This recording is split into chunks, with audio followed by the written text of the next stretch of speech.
ഉണ്ടായില്ല.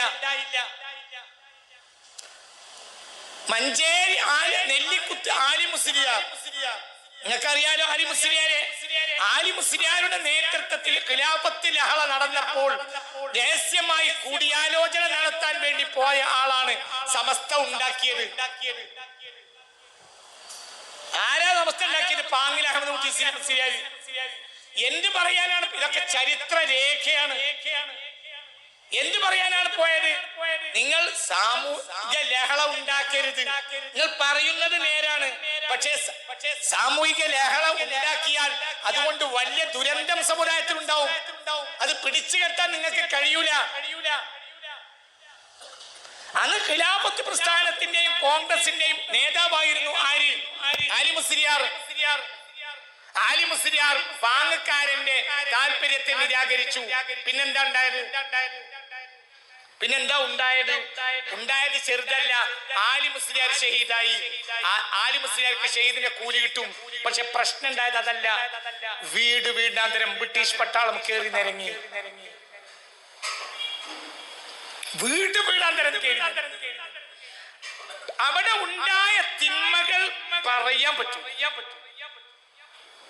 921 കാലഘട്ടത്തിൽ മലബാറിലെ മുസ്ലിമീങ്ങൾ അനുഭവിച്ച മുഴുവനും പ്രയാസങ്ങളുടെ ആധാരം മഹാനായ പാങ്ങിൽ അഹമ്മദ് മുട്ടി മുസ്ലിയാരുടെ താല്പര്യത്തെ നിരാകരിച്ച് ആ വിഭാഗം മുന്നോട്ട് പോയി എന്നത് മാത്രം.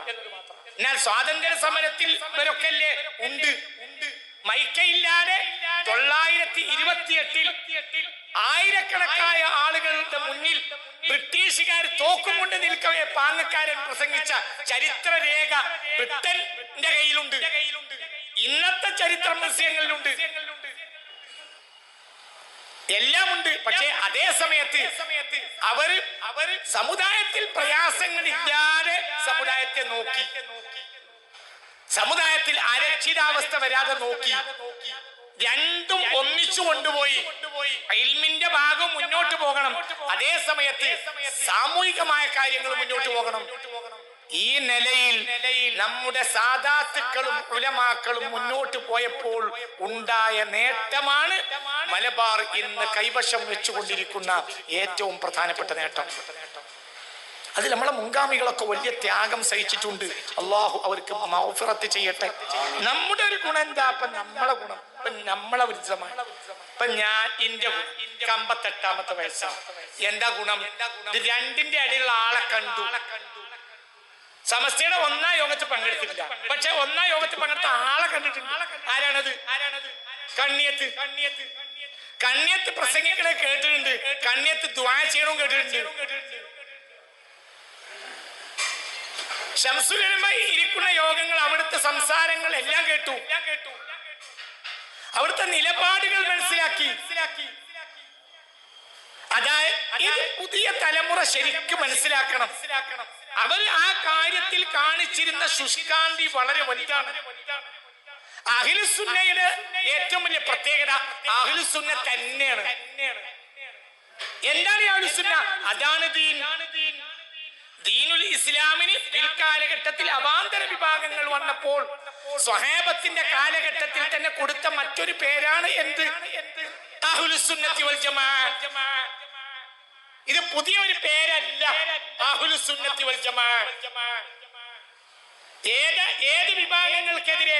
റാഫിളത്ത്, ഖദരിയത്ത്, മുർജിയത്ത്, മുഅ്തസിലത്ത്, ആ വിഭാഗങ്ങളിൽ നിന്ന് ഉമ്മത്തിനെ രക്ഷപ്പെടുത്താൻ വേണ്ടി കൊടുത്ത പേരാണ് അഹ്ലുസുന്നത്തി വൽ ജമാഅത്ത്. ഇപ്പോൾ പല ആളുകളും ഞങ്ങളും അഹ്ലുസുന്നയാണെന്ന് പറയുന്നുണ്ട്. അത് പറ്റൂല. എന്തുകൊണ്ട്? മുഅ്തസിലത്തിന്റെ പല വാദങ്ങളും ഇന്ന് കൈവശമുള്ളവർ നമ്മുടെ നാട്ടിലുണ്ട്. അവരെങ്ങനെ ഞങ്ങൾ അഹ്ലുസുന്ന എന്ന് പറയാ? നിങ്ങൾ എന്റെ കൂടെ അല്ലെങ്കിൽ ഞാൻ നിർത്താം. നിങ്ങൾക്ക് പറഞ്ഞ മനസ്സിലായോ? അതായത് ഇന്നിപ്പോ നമ്മുടെ നാട്ടിലെ പല വിഭാഗങ്ങളും പറയുന്നുണ്ട് എന്ത്? ഞങ്ങളും ആരാണ്? അതെങ്ങനെ പറയാ? മുഅ്തസിലത്ത്, റാഫിളത്ത്, ഖദരിയത്ത്, മുർജിയത്ത് പോലെയുള്ള ആളുകളുടെ താല്പര്യത്തെ മറികടന്നുകൊണ്ട് അവര് രംഗത്ത് വന്നപ്പോൾ ഹക്കായ ദീനിന് സ്വഹാബത്ത് താബിഈങ്ങൾ കൊടുത്ത പേരാണ് എന്ത്? അതാണ്. അപ്പോൾ ഈ വാദങ്ങൾ കൈവശം വെക്കുന്നവർ അഹ്ലുസുന്ന ആവൂല. ഉദാഹരണം പറയാ, ചില ഉദാഹരണങ്ങൾ. ഒന്ന്, ഖബർ ശിക്ഷയെ നിരാകരിക്കുന്നവർ മുഅ്തസിലത്തിന്റെ രീതിയിൽപ്പെട്ട ഒന്നായിരുന്നു എന്ത്? ഖബർ ശിക്ഷയെ നിരാകരിക്കുക. ഖബർ ശിക്ഷ കൃത്യമായി അംഗീകരിക്കുന്ന ഒരു വിഭാഗം ബഹുമാനപ്പെട്ട കേരളത്തിൽ സുന്നി എന്ന് പറയുന്ന അഹ്ലുസുന്നയാണ്. മറ്റൊരു ഒളിഞ്ഞും തെളിഞ്ഞും അതിനെ ആക്ഷേപിക്കും.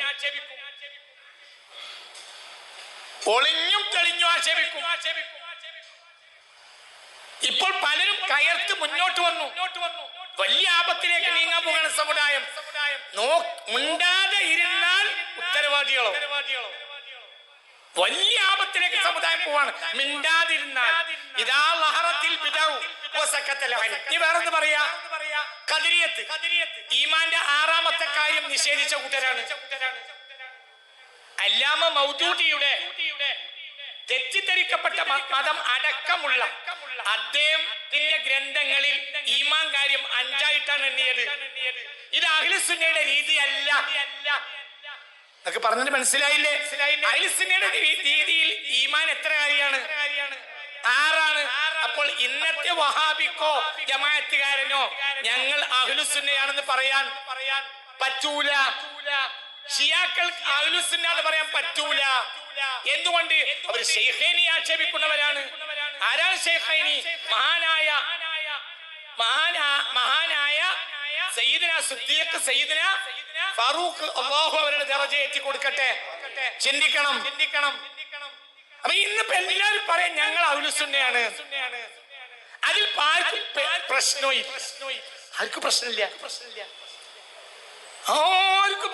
എന്നെ അത്ഭുതപ്പെടുത്തിയ ഒരു സംഭവം ഞാൻ പറയാം.